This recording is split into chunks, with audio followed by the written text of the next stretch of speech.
un petit document. Je vais d'abord reprendre la définition que j'ai donnée hier. C'est la définition selon Larousse.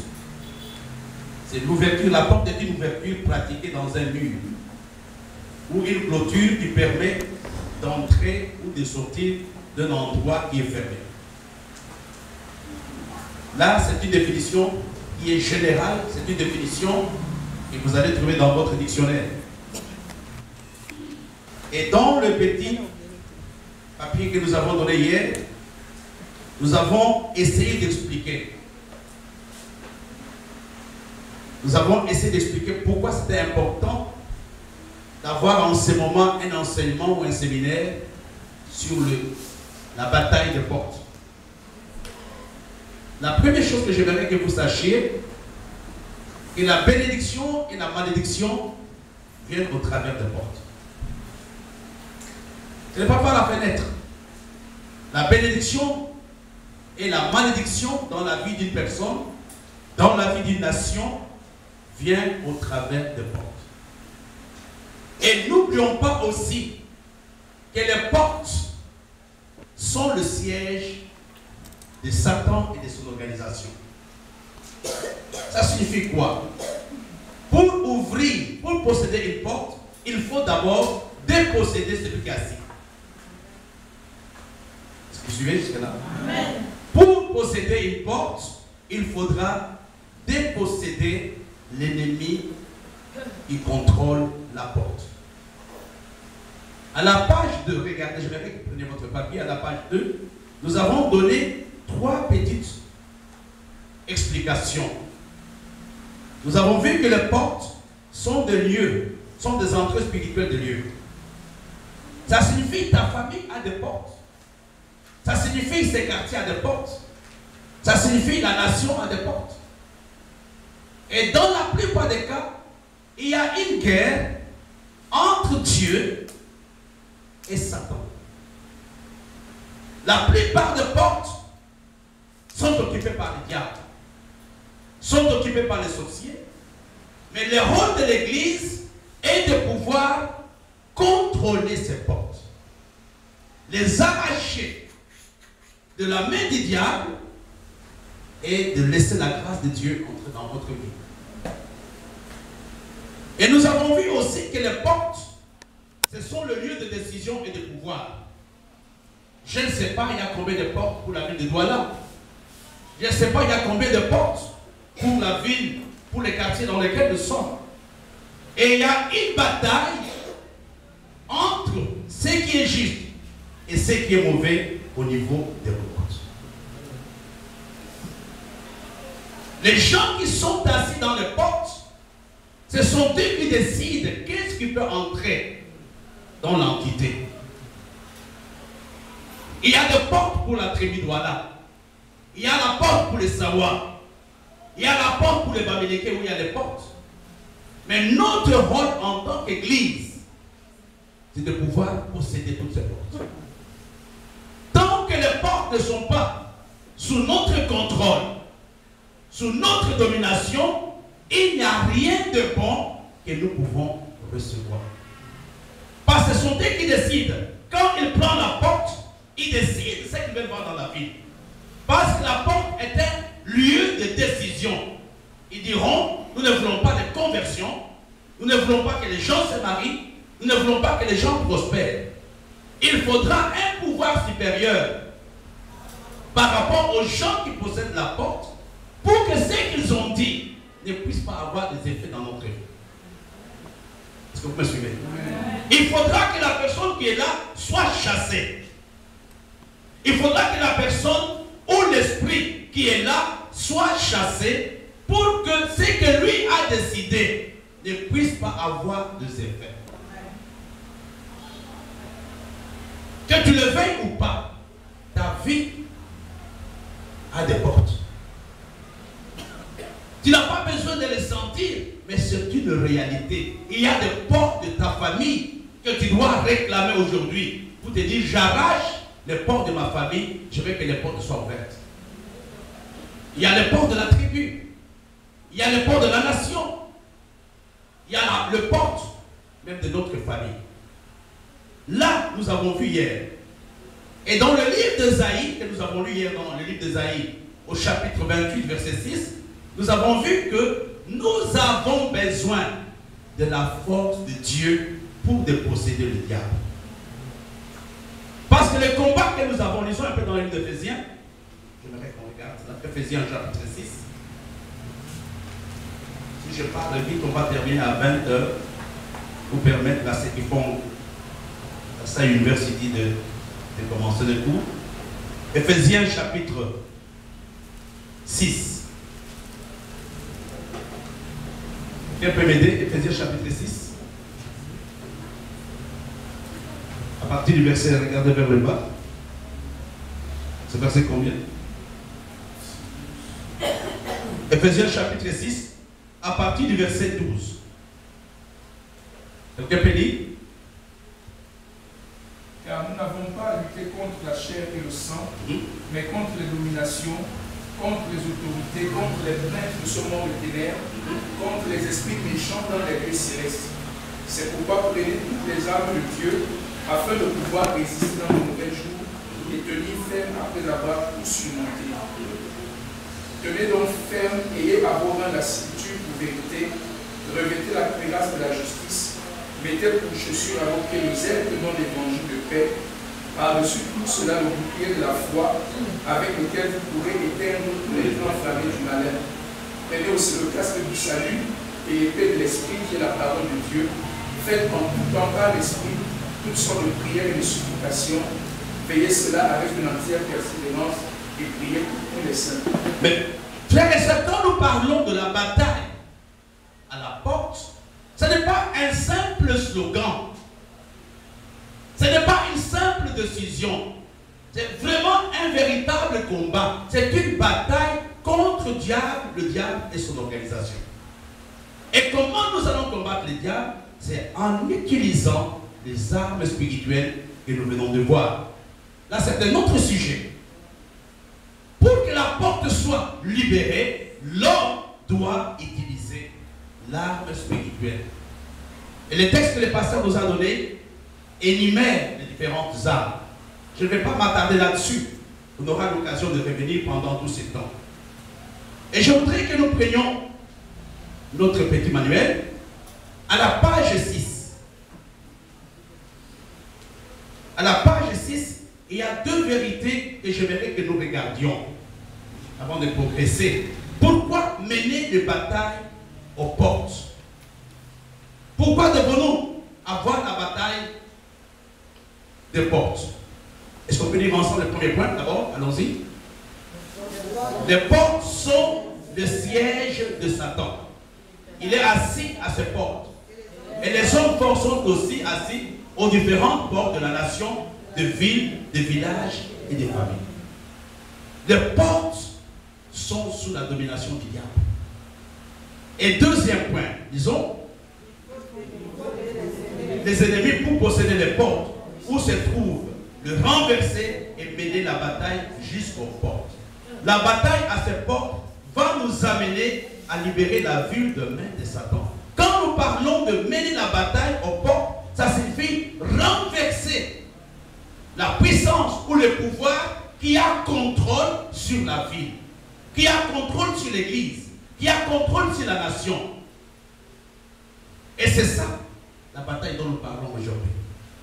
Et vous comprenez, dans la plupart des cas, ce sont les gens, ce sont les esprits qui sont à la porte, qui décident qu'est-ce qui doit entrer et qu'est-ce qui ne doit pas entrer. Est-ce que vous me suivez jusque-là? Ce sont eux qui décident. Parce qu'ils se sont des juges. Dans la Bible, les juges s'assoyaient à la porte. C'est là où ils traitaient toutes les affaires. Ce sont eux qui déterminent qu'est-ce qu'ils veulent dans le pays, qu'est-ce qu'ils veulent dans la nation, qu'est-ce qu'ils veulent dans les quartiers. Et c'est la raison pour laquelle il y a des endroits où les églises connaissent la persécution. Pourquoi? Parce qu'ils brisent l'organisation de l'entité dans laquelle l'église est implantée. Et vous comprenez, si on ne prie pas pour un commando, qu'est-ce qui va se passer? Ce sont les gens qui ont le pouvoir de porte de commande qui décideront comment l'église doit être. Qui vont décider votre croissance, qui vont décider ce que vous devez avoir. Et c'est la raison pour laquelle notre prière est de déposséder le diable pour posséder les portes. Amen. Il y a quelqu'un qui dépossède le diable pour posséder tes portes. C'est un enseignement très important que j'aimerais que vous puissiez comprendre. Tout se passe par la porte. Et la porte n'est pas libre. La porte, il y a les esprits qui sont assis. Il faut les déloger. Il faut leur donner l'ordre de libérer pour que la porte soit totalement libre et voir alors la bénédiction. Et regardez encore les traits suivants, les malédictions. Les malédictions et les bénédictions viennent de porte. Donc il n'y a pas autre chose que tu peux recevoir. En d'autres termes, ta destinée est liée à la porte. Ta destinée. Vous savez, ce n'est pas l'endroit dans lequel tu es qui influence ta vie. Tu peux être en Amérique, mais si les portes de ta famille ne sont pas contrôlées, ne sont pas encore libres, quel que soit l'endroit où tu peux te trouver, tu auras la même réalité que de ton frère ou de ta cousine qui est en Inde ou en Asie. C'est la raison pour laquelle cette nuit, nous devons dire, Seigneur, nous revendiquons les portes. Ce n'est pas pour rien que Dieu dit, disons un texte, on va revenir encore là-dessus. Allons dans Ésaïe. On a lu cela hier dans la prière. Ésaïe. Je voudrais plus enseigner cette nuit et prêcher. Ésaïe chapitre 45.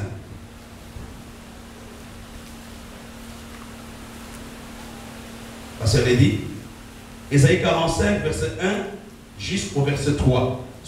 Il dit, c'est l'onction de Dieu en toi qui va t'aider à posséder tes portes.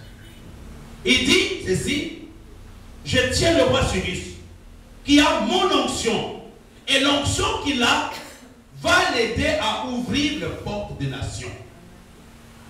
C'est l'onction, c'est l'Esprit de Dieu, c'est la puissance de Dieu en toi qui va pouvoir t'aider à ouvrir les portes. C'est clair? Amen. À ouvrir les portes.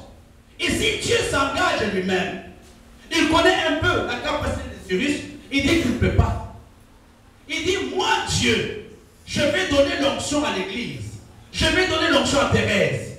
Et avec l'onction qu'il aura, il va ouvrir les portes et ainsi avoir accès à l'héritage, avoir accès à la richesse que j'ai prévue pour elle. Est-ce que vous suivez jusque-là? Donc vous comprenez que la bataille à la porte se fait grâce aux armes spirituelles, elle se fait grâce à l'onction de Dieu que nous avons. Sans l'onction de Dieu, sans l'Esprit de Dieu, c'est un temps perdu. Et il y a des choses que tu ne peux pas avoir jusqu'à ce que tu déloges l'homme fort qui est assis dans les portes de ta vie. Tu dois les déloger. Tu dois les déloger. Déloger l'homme fort qui est assis devant toi. Qui dit, dans cette église, personne ne va se marier. Qui dit, dans cette église, personne n'aura d'argent.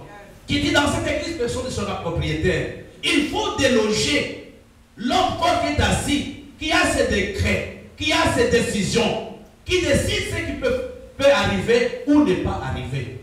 Il dit, les richesses des nations peuvent arriver seulement si les portes sont ouvertes.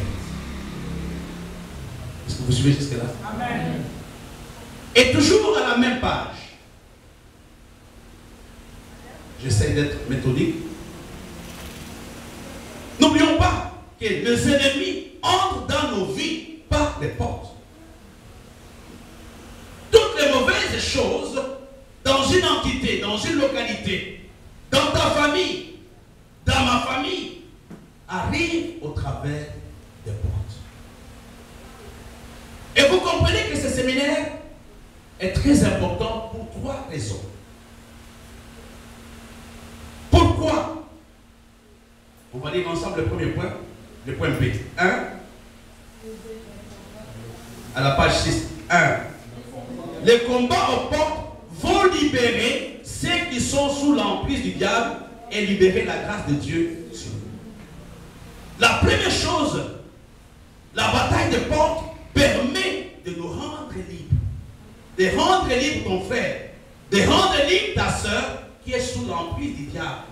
Quand la porte de ta vie est fermée, Dieu peut faire des promesses. Dieu peut visiter l'église, mais il n'y a rien qui va se passer pour toi jusqu'à ce que la porte de ta vie soit libérée. Quand tu es sous la malédiction, aucune prière ne peut t'aider jusqu'à ce que la malédiction soit ôtée. Vous savez, quand Jésus avait ressuscité l'enfant de Naïm, il y a une chose que le Seigneur va faire. Alléluia. On transportait cet enfant pour aller l'enterrer. Mais quand Jésus arrive, est-ce qu'il avait demandé aux gens qu'il les transportait de s'arrêter? Qu'est-ce qu'il avait fait? Il avait touché seulement le cercueil. Ce soir, dans ta prière, dis seulement à Dieu, touche la cause de mon problème. Quand il a touché le cercueil, les gens qui ont amené le cercueil à l'enterrement se sont arrêtés. C'est ce dont nous avons besoin. On va s'accuser, on va dire il y a des chemins, on va dire il y a ceci, il y a cela, mais notre objectif est toutes les personnes qui sont sous l'emprise du diable, sous l'emprise des démons, soient totalement libérées. C'est ça le premier objectif de la bataille aux portes. Le deuxième objectif, et là ce n'est pas seulement important pour l'église, mais c'est pour toute la nation. Mener la bataille aux portes va susciter un réveil. Disons un réveil. Pose la question à ton voisin, es-tu réveillé? Tu sais mon frère, quand ton cœur est sous contrôle, on peut faire des programmes, il n'y a rien qui peut arriver en toi parce que tu es endormi. Un homme qui dort ne peut pas voir le danger. Un homme qui dort ne peut pas apprécier la musique. Un homme qui dort ne peut pas manger. Et vous comprenez, nous devons prier pour que les portes de nos cœurs puissent s'ouvrir. La bataille des portes nous permet d'expérimenter le réveil spirituel. Je viens de rentrer de Cotonou. Et tu sens que c'est un pays qui commence à expérimenter un réveil. Nous travaillons dans des conditions difficiles. Pourquoi? Parce que je sais que peut-être nous sommes au début du réveil, ou même que nous ne connaissons même pas c'est quoi le réveil. Et c'est la raison pour laquelle il y a négligence. Est-ce que la personne sait vraiment de quoi il est question?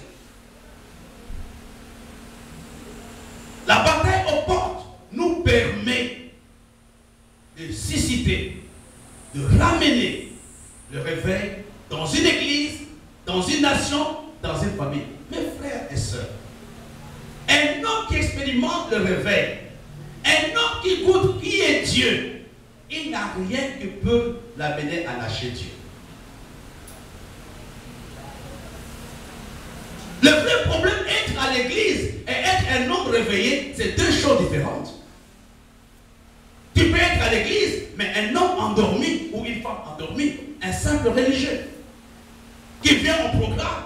Pourquoi? Parce que les portes de ton cœur ne sont pas encore ouvertes à la présence de Dieu. Et le Seigneur lui-même le dit, je me tiens à la porte, je frappe. Si quelqu'un entend, il ouvre. Et vous comprenez, la prière que nous faisons, elle est là aussi pour amener le cœur froid, le cœur qui sont loin de Dieu, le cœur qui se sont endormis, de se réveiller. Et tant que l'homme fort est devant le J'étais dans le nord du Bénin, à la croisade avec l'évêque Josué. Il y a des gens qui venaient des kilomètres pour assister à la conférence. Et il y a des gens qui n'avaient pas moyen de rentrer chez eux, qui passaient la nuit à la salle de conférence. Qui venaient de petits villages, un peu comme s'ils venaient d'Éden, pour assister à un programme ici. Qu'est-ce qui amène cela? C'est le réveil. Le réveil amène une personne à avoir soif de Dieu. Il amène à désirer Dieu. Il amène à plaire à Dieu. Il amène à dire, il n'y a rien qui est plus important pour moi que servir Dieu. Quand les portes de nos cœurs sont fermées, on va se fâcher les uns contre les autres. Celui-ci ne fait pas ceci, il ne fait pas ça, il ne vient pas, il ne fait pas. Non, mon problème, le problème n'est pas là. Est-ce que la personne est-elle réveillée? C'est ça le vrai problème. La personne est-elle réveillée? Quand les portes d'un cœur sont fermées, sont occupées, sont contrôlées, la personne ne peut pas changer. Jusqu'à ce que nous puissions récupérer son cœur et le présenter à Dieu. Je vois parmi vous, il y a des anciens chrétiens qui ont connu le réveil, qui étaient prêts à tout donner, à tout laisser. Et l'Église aujourd'hui a besoin d'un réveil. L'Église a réellement besoin d'un réveil. Je me rappelle, il y a quelques années, nous avons fait un programme Tyrannus pour les jeunes. Je crois qu'il y avait les Élites, les Stella, les David, les Papa David, pendant 2 mois de vacances, et les enfants étaient là. On a connu le réveil. Il y a des gens qui passaient tout leur temps dans l'église. Pourquoi les portes de leur cœur étaient ouvertes? Il y a des jeunes qui allaient à l'université et le premier endroit après les cultes, après les cours, c'était l'église. Aujourd'hui, on a pas ça. Pourquoi? Les portes de leur cœur sont fermées. Est-ce que vous me suivez? Amen. Vous savez, on peut faire de bonnes organisations, on peut avoir de bonnes décisions. Je ne parle pas seulement aux gens qui ne sont pas là, je parle aussi à nous qui sommes là. Est-ce que mon cœur est-il ouvert au réveil? Est-ce que Dieu est-il réellement ma priorité? Je me rappelle, il y a quelques années, maman Elali avait trouvé du travail pour le pasteur Eddy. Dans un cabinet d'avocat. Il est parti là, je ne peux pas rester. Je ne me sens pas à l'aise, Dieu ne me fait pas là. Je ne sais pas si nous pouvons encore avoir une telle catégorie de jeunes aujourd'hui.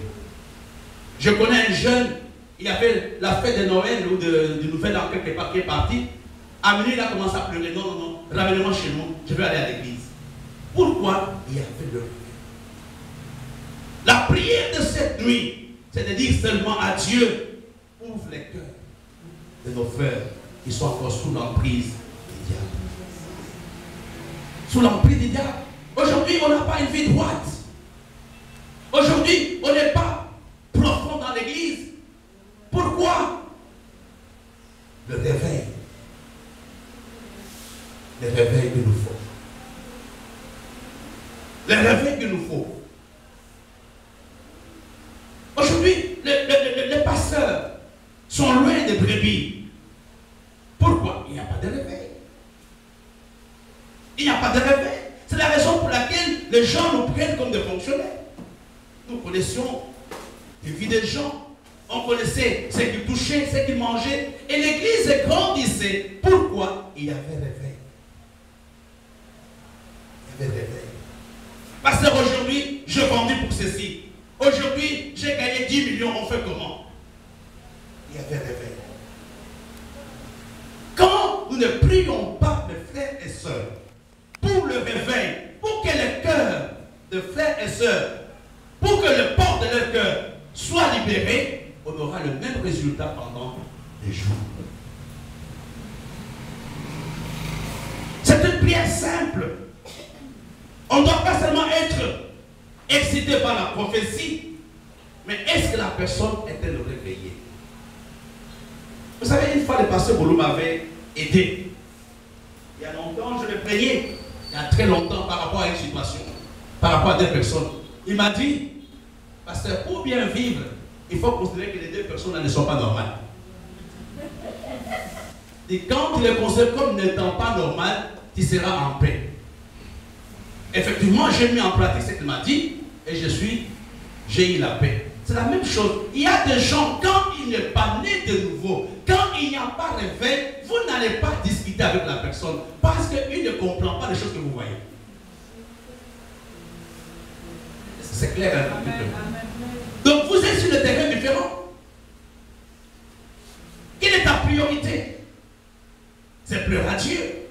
Quelqu'un te dira, non, je me cherche d'abord. Je me cherche d'abord. Nous avons besoin cette nuit de prier pour les portes de nos cœurs, afin que le réveil arrive. Disons le point 2 ensemble, allons-y. On peut y aller. Mener la bataille aux portes va susciter un réveil, parce que le cœur des hommes sont enfermés aux portes. C'est alors que les hommes auront faim et soif de Dieu. Ce désir va nous amener à opérer dans le règne spirituel et Jésus sera intronisé dans le pays, dans l'église et dans nos cœurs. C'est un sujet souvent que nous oublions. Est-ce qu'il y a un réveil dans la vie de cette personne? Il y a des familles entières, il y a des tribus entières qui ne connaissent pas le réveil. Et nous devons prier pour cela. Nous devons mener la bataille. Le Seigneur, nous réclamons. Je réclame ma tribu. Je réclame ma famille. Je réclame mes enfants. J'aimerais que les portes de ta grâce s'ouvrent. Ce n'est pas une simple décision. Ils sont victimes de quoi? Des portes qui sont fermées. Ils peuvent faire un effort. À un certain moment, il y a un refroidissement. Ils peuvent vouloir être quelque chose. À un certain moment, il y a un refroidissement. On doit prier pour l'évangéliste Francis, pour les portes de salut. Il a de bonnes intentions, mais à un moment, il reste touché. La troisième chose, la bataille aux portes nous permet d'entrer dans notre héritage. La première chose, c'est quoi? La bataille aux portes. Hein?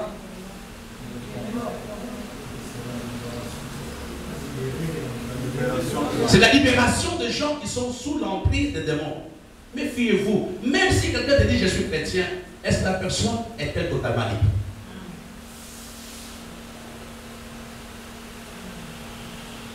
Et la deuxième chose, nous prions, nous menons la bataille au portes pour expérimenter le réveil spirituel. Et la troisième, que nous aimons nous tous, c'est entrer maintenant dans l'héritage, dans la bénédiction que Dieu a prévue pour nous. La bataille aux portes a un triple objectif. Premier objectif, libérer ceux-là qui sont sous l'emprise de démons. Deuxième objectif, libérer les cœurs qui sont sous l'emprise de démons. Afin de laisser régner le Seigneur. Et troisième objectif, c'est entrer dans notre héritage. Et quand vous regardez, dans la plupart des cas, nous prions rien que pour le dernier objectif. Quand vous regardez, nous prions pour le mariage, nous prions pour l'argent, nous prions pour être millionnaire. Mais combien prient pour avoir soif de Dieu, soif de sa parole, soif de plaire à Dieu, soif de tout donner à Dieu. Et pourtant, la Bible nous dit clairement, cherchez premièrement le royaume de Dieu et sa justice. Le reste vous sera donné. Amen. Et le diable nous appelle, il nous amène à prier rien que sur le troisième point, l'héritage. Mais les deux premiers points, nous ne prions pas là-dessus.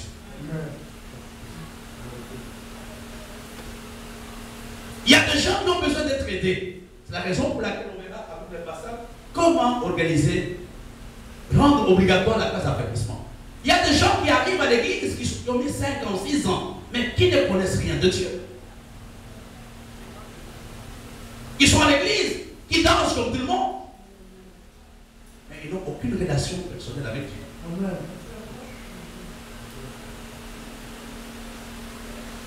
Et ce soir, nous sommes là pour nous exhorter, pour parler de ces choses. Ouvrir la porte. Même pour nous qui sommes les anciens chrétiens, nous pouvons encore dire, Seigneur, je vais expérimenter notre réveil.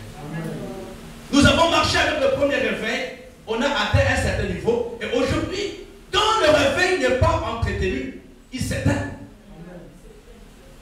Il n'est pas définitif. Quand le réveil n'est pas entretenu, quand le réveil n'est pas soutenu, il s'éteint. Il y a des gens qui ont besoin d'être réveillés. Seigneur, je veux notre réveil. Moi, je vis les jeunes. Ils sont aujourd'hui des papas et des mamans. Quand je suis arrivé, comment ces jeunes avaient soif de Dieu. Il y en a qui ont failli même quitter l'université. Il fallait le maîtriser. Je vis comment les jeunes avaient soif d'aller évangéliser. Je me rappelle, c'est grâce à ce réveil que le pasteur Eddie est venu. On avait des groupes de prière à l'église du Saint-Esprit. Par les jeunes de l'église, qui n'étaient pas des pasteurs, qui n'étaient rien du tout. Mais leur objectif était de plaire à Dieu. C'est chacun qui voulait faire quelque chose pour Dieu. C'est chacun. Je vais vous dire une chose. On va y revenir après. Même le fait de donner, même le fait de concentrer les sacrifices, n'est pas donné à tout le monde. C'est donné seulement aux gens qui sont réveillés. Moi, j'ai fait de l'argent. On avait gagné un grand million ici, avec l'ancien gouverneur. J'ai vu l'argent comme ça. Parce que la personne était dans le réveil. Elle est venue me dire, pasteur, voilà, il y a 15 ou 20 millions, on fait comment? J'ai dit, prenons d'abord le papier de l'église. La vie que vous avez aujourd'hui, une vie cachotière, par rapport à Dieu, vous cachez les 100 francs, les 200 francs. Votre réveil s'est éteint. Un homme qui a le réveil est différent de quelqu'un qui n'a pas le réveil.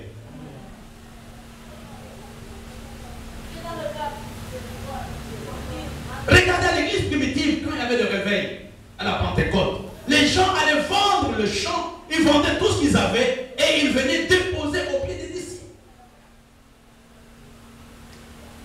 La vision que tu as de Dieu détermine ton attitude envers Dieu.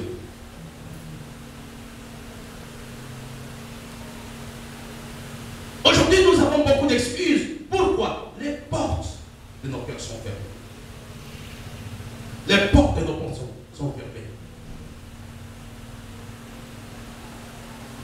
Je vais vous donner un petit exemple avant de revenir dans le manuel. Je vais vous donner en quelques mots comment l'ennemi opère, comment l'ennemi attaque nos portes. C'est une grâce quand je lis cela. C'est dans le livre de Genèse chapitre 32.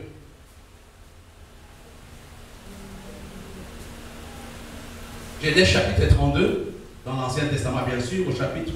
Non, excusez-moi, Genèse chapitre 38. Je vais vous raconter l'histoire d'un homme qui peut nous aider à comprendre un tout petit peu comment nous sommes attaqués aux portes. L'histoire de cet homme, c'est l'histoire de qui? De Judas. Alléluia. Amen. Vous avez déjà entendu parler de Judas? Judas qui va être piégé par sa propre belle-fille. Et quand vous lisez, vous risquez de condamner la belle-fille. Mais en grande partie, vers la fin de l'histoire, Judas lui-même reconnaît aussi qu'il n'était pas intègre avec sa belle-fille. Il avait promis que quand son fils serait grand, il allait épouser la veuve Tamar.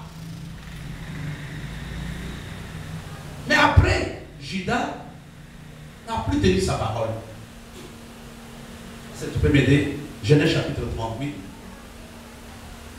à partir du verset 12, jusqu'au verset 18. Les jours s'écoulèrent et la fille de Shua, femme de Judas, mourut. Lorsque Judas fut consolé, il monta à Timna vers ceux qui tombaient cette nuit, lui et son ami Ira au Dulamite. On en informa Tamar et on lui dit: voici ton beau-père qui monte à Timna contre cette nuit. Alors elle ôta ses habits de veuve, elle se couvrit d'un voile et s'enveloppa. Elle s'assit à l'entrée des Naïm sur le chemin de Timna, car elle croyait que Sheila était devenu grand et qu'elle ne lui était point donnée pour femme. Judas la vit et la prit pour une prostituée parce qu'elle avait couvert son visage. Il l'aborda sur le chemin et dit: laisse-moi aller vers toi, car il ne connut pas que c'était sa belle-fille. Elle dit: que me donneras-tu pour venir vers moi? Il répondit: je t'enverrai un chevreau de mon troupeau. Elle dit: me donneras-tu un gage jusqu'à ce que tu l'envoies? Il répondit: quel gage te donnerai-je?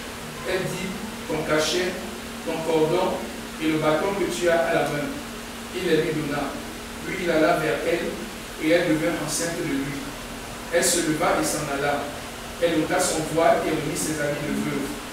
Judas envoya le chevreau par son ami la Dulamite pour retirer le gage des mains de la femme, mais il ne la trouva point. Ça continue. Il interrogea les gens du lieu en disant: où est cette prostituée qui se tenait à Énaïm sur le chemin? Ils répondirent: il n'y a point eu ici de prostituée. Il retourna auprès de Judas et dit: je ne l'ai pas trouvée. Et même les gens du lieu ont dit: il n'y a point eu ici de prostituée. Judas dit: qu'elle garde ce qu'elle a. Ne nous exposons pas au mépris. Voici, j'ai envoyé ce chevreau et tu ne l'as pas trouvé. Environ 3 mois après, on vint dire à Judas: Tamar, ta belle-fille, s'est prostituée, et même la voilà enceinte à la suite de sa prostitution. Et Judas dit: faites-la sortir et qu'elle soit brûlée. Comme on l'amenait dehors, elle fit dire à son beau-père: c'est de l'homme à qui ces choses appartiennent que je suis enceinte.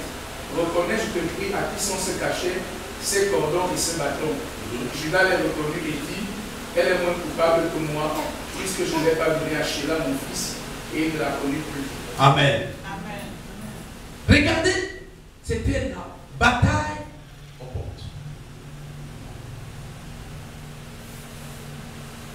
Vous avez un peu compris l'histoire? Est-ce que vous avez compris? Amen.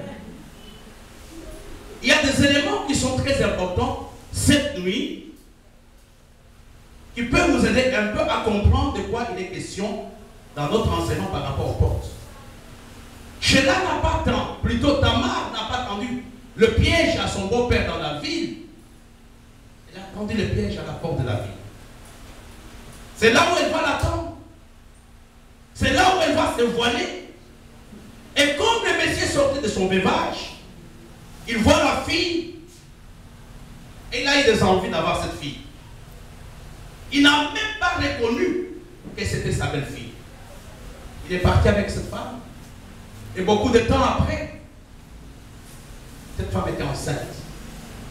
Et c'est lui qui donne l'ordre de pouvoir la brûler.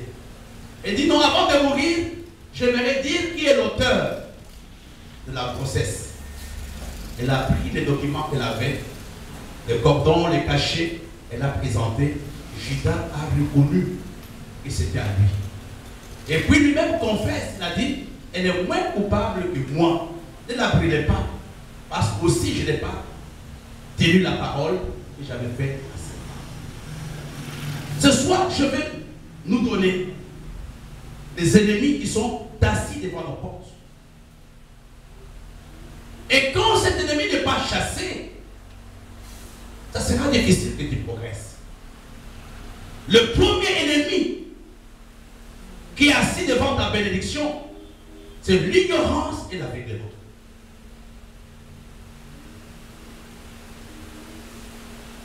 C'est l'ignorance et l'aveuglement.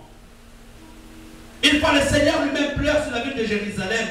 Il dit: Jérusalem, Jérusalem, si tu connaissais le temps que Dieu te réveille.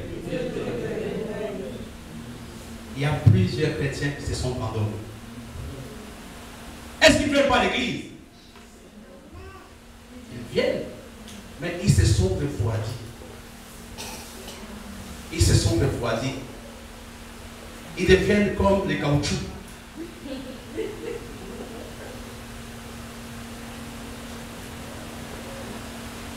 Le refroidissement spirituel. On ne voit pas ces gens qui étaient excités. On ne voit pas ces gens qui acceptaient le Seigneur tous les jours au culte. On ne voit pas ces gens qui étaient prêts, qui se levaient le matin à 4 heures, à 6 heures pour prier. Le diable a dit, tu as beaucoup prié, maintenant dors. Tu commences, mais frère, tu vas prier quand? Non, on a prié pour nous par les prophètes, c'est bon. Le refroidissement spirituel. On t'a vu chaud aujourd'hui, tu es où? Tu viens d'apprendre les cultes d'aujourd'hui, tu es où? Le refroidissement spirituel. C'est quelque chose qui arrive d'une façon subtile. Donc tu deviens un retraité spirituel. Et à la CNPS.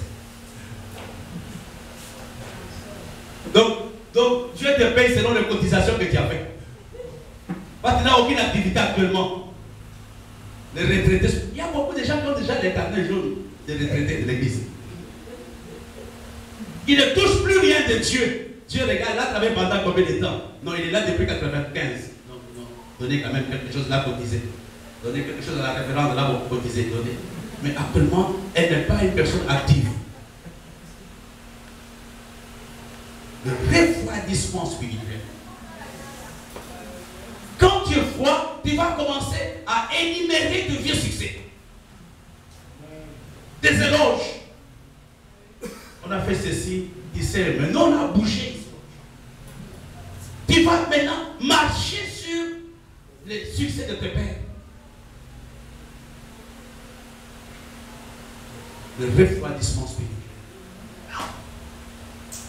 C'est chacun qui doit se positionner. Et c'est exprès le diable. Quand tu deviens froid, tu ne vas plus écouter Dieu. Et tu ne vas plus rien faire pour Dieu. Tu n'as aucune ambition spirituelle. Tu attends seulement l'enlèvement. Parce que pour toi, tu as déjà accompli la mission pour laquelle tu t'as appelé. Le refroidissement spirituel. C'est un grand ennemi à ton miracle. Je ne sais pas si quelqu'un aujourd'hui me dit, parce que moi je peux commencer l'église. Parce que moi je vais faire ceci. Parce que moi je vais faire une croisade. On n'a pas d'ambition. Pourquoi? Parce qu'on est froid. Il y a quelques années, j'ai appelé maman, elle a dit, allons à tel endroit. Elle ne pouvait même pas réfléchir. On partait. On faisait des invitations à la main. Là, à Yaoundé, on ne connaissait personne. On partageait les invitations dans les rues. Évitez mes frères et sœurs d'être des retraités spirituels. Demandez à maman Thérèse, elle va vous dire comment elle occupe son temps comme retraitée de la Soleil. Elle salue. Elle pense au temps qu'elle était au bureau. À un moment, elle se lève même à 7 comme si elle allait au travail. On dit non, tu es retraitée, elle rentre dans son lit dormir. C'est la même chose spirituellement. Il y a des notions vagues de la vie chrétienne. Il y a des notions vagues des heures de prière. Et même la vie chrétienne devient ennuyante pour toi. La vie chrétienne devient lourde. Le jour du culte, tu commences à pleurer. Tu veux même qu'il pleuve. Sinon, le bishop va encore parler. Et quand la pluie s'arrête à 18h, tu deviens triste dans ton cœur. J'ai fait comment? Je me mets dans la voiture, je vais quand même partir. Mais tu es content. Je sais quand j'étais au lycée. Quand il pleuvait, j'étais content, mais on avait un prof. Qu'il pleuve ou qu'il vente, lui, il venait. Il venait même tout à fait mouillé là. C'était un prof de français. Même s'il pleut. Et le bon que les prêtres l'ont mis à la première heure. C'est lui qui est arrivé le premier. Et même sous la pluie, on allait. Ce soir, je te parle de 3 choses. Le premier ennemi, c'est quoi? L'aveuglement et l'ignorance. Le deuxième, la distraction. Troisième, le défaitisme. refroidissement, tu commences à énumérer ce que tu as fait. J'ai donné, j'ai aidé, j'ai soutenu. Est-ce que l'autre aussi le fait? Toi, tu t'adresses seulement à moi, Bishop. Tu nous grondes, mais pourtant, je ne suis pas la seule à ne pas être à l'église. Quand il y a un tel langage qui est froid, le diable t'endort.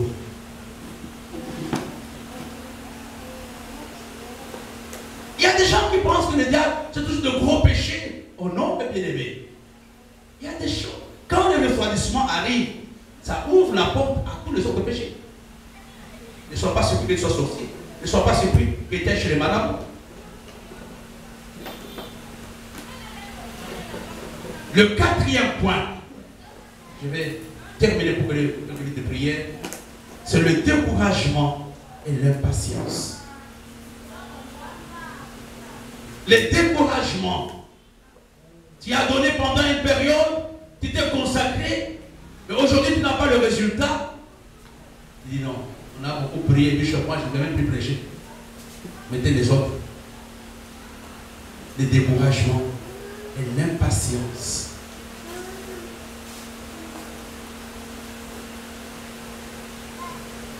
Et le diable sait. La Bible nous dit que si la prophétie tarde à venir, toi fais quoi?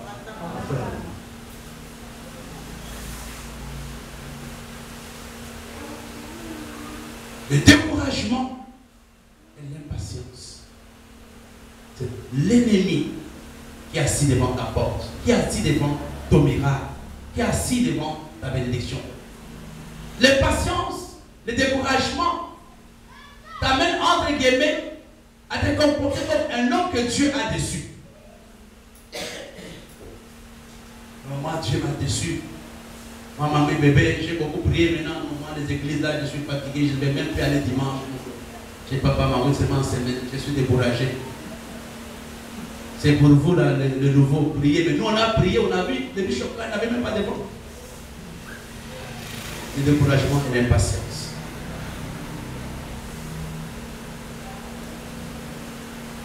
Cette nuit, dit à Dieu, réveille-moi.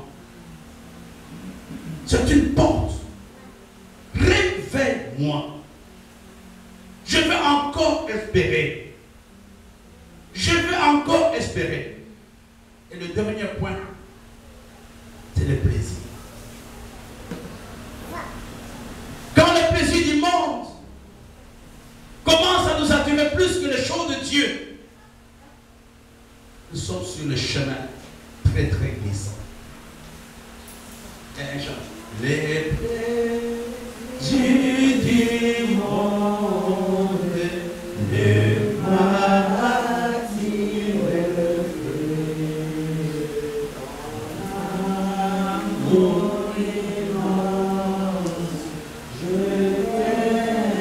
Est-ce qu'on peut chanter ce qu'est ensemble, on se lève?